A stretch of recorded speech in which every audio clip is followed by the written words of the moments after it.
भैया नमस्कार। नमस्कार भाई, नमस्कार। सबसे पहले तो हम जानना चाहेंगे आपका परिचय भैया कि आपका क्या नाम है। हमारा नाम सिद्धू है।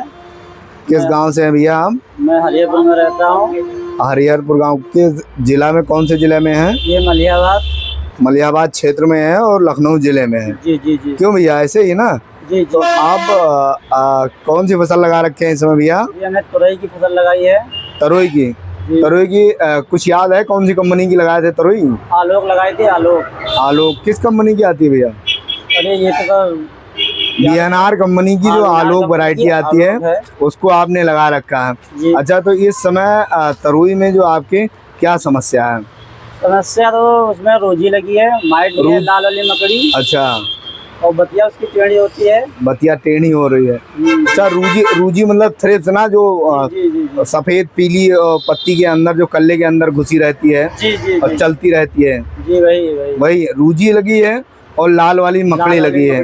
है। और उसके साथ साथ आपकी बतिया टेढ़ी हो रही है। जो निकल रही है वो टेढ़ी हो रही है। अच्छा, पूरा एकदम लंबा सीधा साइज नहीं निकल रहा वो है। नहीं निकल रहा है। और कोई दिक्कत भैया? और कोई दिक्कत नहीं है। अच्छा, मकड़ी जब लगी है तो मकड़ी की वजह से आपके फसल में क्या दिक्कत हो सकती है? अरे उससे दिक्कत ये है कि बिल्कुल कल्ला सब समझो जला हुआ जा रहा है, बिल्कुल मतलब कटोरा बना जा रहा है। अच्छा, पत्ती अंदर की तरफ मुड़ रही है। मुड़ रही और है। आपका लग रहा है कि पत्ता जला जा रहा है। बिल्कुल जला आपके जा रहा फसल है। में नुकसान हो जाता है ना? बहुत नुकसान हो रहा है। कल्ला फूट रहा है, नहीं फूट रहा है भैया? कल्ला कहाँ फूटेगा सर, इतनी माइट लगी है। माइट लगी है और रूजी लगी है, तो ये वजह से कल्ला भी नहीं फूट रहा है।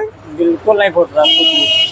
ठीक है भैया, आपका हम अभी मकड़ी के और रूजी की दवा हम आपको देंगे, ठीक है?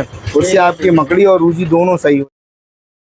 नमस्कार किसान साथियों, यदि आप तरोई की खेती करते हैं या तरोई लगा रखे हैं तो आपने देखा होगा कि तरोई की पत्तियों के नीचे आपको लाल लाल बहुत ही छोटा कुछ कीट चलता हुआ नज़र आता है, जिसे हमारे किसान भाई आम भाषा में लाल मकड़ी के नाम से जानते हैं। और हम लोग जो है रेड माइट के नाम से जानते हैं किसान साथियों। तो क्या होता है कि जब ये आपके पत्तियों को खाने लगती है, इसे कोमल भाग को जो कोमल भाग होते हैं उसके रस को चूस कर अपना भोजन बनाती है, तो क्या होता है कि पत्तियां अंदर की तरफ मुड़ने लगती हैं और पत्तियां कमज़ोर होने लगती हैं, जिसका सीधा असर आपकी फसल पर पड़ता है और फसल के उत्पादन पर पड़ता है। तो कहने का मतलब यह है कि मकड़ी की रोकथाम के लिए आप किस दवा का प्रयोग करना चाहते हैं? जैसा कि हमारे किसान भाई द्वारा आपने सुना कि इस समय तरोई की फसल में लाल मकड़ी का प्रकोप बहुत तेज़ी से हो रहा है और रूजी यानी कि थ्रिप्स का प्रकोप भी बहुत तेज़ी से हो रहा है।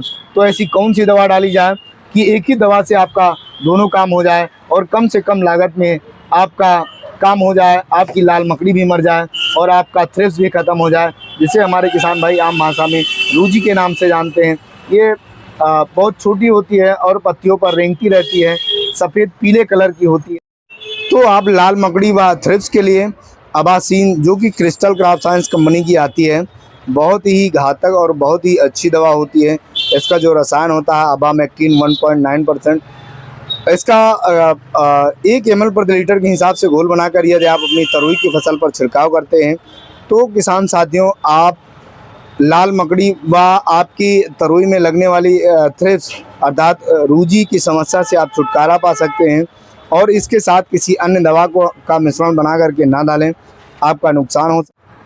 इस प्रकार से किसान साथियों, आप अबामेक्टिन, जो कि क्रिस्टल कंपनी की अबासीन के नाम से आती है, अन्य कंपनियों की यह दवा अलग अलग नामों से आती है, आप इसका प्रयोग करके आप अपनी तरोई की फसल को लाल मकड़ी अर्थात रेड माइट और आपकी उसमें लगने वाले थ्रिप्स अर्थात किसान भाई हमारे आम भाषा में जिसे रूजी के नाम से जानते हैं, इसकी समस्या से छुटकारा पा सकते हैं और अपनी फसल को सुरक्षित रख सकते हैं और कीटाणु रहित रख सकते हैं। इसका पुनः प्रयोग किसान साथियों 8 से 10 दिन बाद आप कर सकते हैं। यह ध्यान रखना, जैसा कि हमने पहले भी बताया, आपको यह चीज़ का विशेष ध्यान रखना है कि इस दवा के साथ किसी अन्य दवा को ना मिलाएं, क्योंकि आपका नुकसान हो सकता है।